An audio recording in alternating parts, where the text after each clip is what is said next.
नमस्कार दोस्तों, motivational story अड्डा में आपका स्वागत है। सुनिए पंचतंत्र की कहानी संगत का प्रभाव। एक बार की बात है। आदिवासियों का एक सरदार था। उसे जंगल में जाकर चिड़ियाएं पकड़ने का बेहद शौक था। एक दिन जंगल में दो तोते उसके जाल में फंस गए। वह उन तोतों को देखकर बहुत खुश हुआ कि उन्हें बोलना सिखाएगा और उसके बच्चे इन तोतों के साथ खेला करेंगे। जब वह दोनों तोतों को लेकर अपने घर लौट रहा था, तभी न जाने कैसे एक तोता उसकी पकड़ से छूटकर आसमान में फुर्र हो गया। राजा थोड़ी देर तक को उसके पीछे भागा, फिर थक हारकर वह घर की ओर एक ही तोते के लेकर लौट चला। उस तोते को उसने अपनी बोली में बोलना सिखाया और केवल कुछ ही समय में तोता सरदार की बोली में बोलने लगा।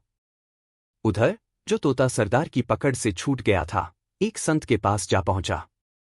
उसने तोते को पाल लिया और उसे पूजा पाठ के पवित्र मंत्र सिखाए। यह संत जंगल के एक छोर पर रहता था तो आदिवासियों का सरदार दूसरे छोर पर।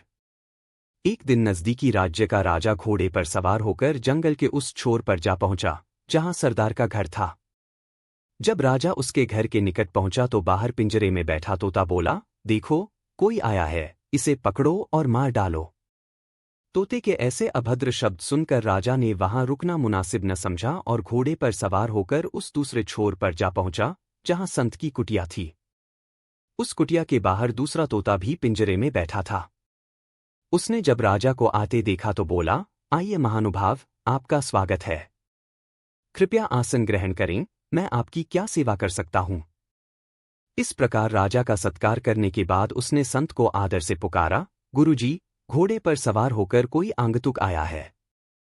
बाहर आकर उन्हें आदर सहित भीतर ले जाइए। उनके भोजन पानी की भी व्यवस्था करें। राजा ने जब तोते को इन आदरपूर्वक शब्दों में बोलते सुना तो वह दंग रह गया।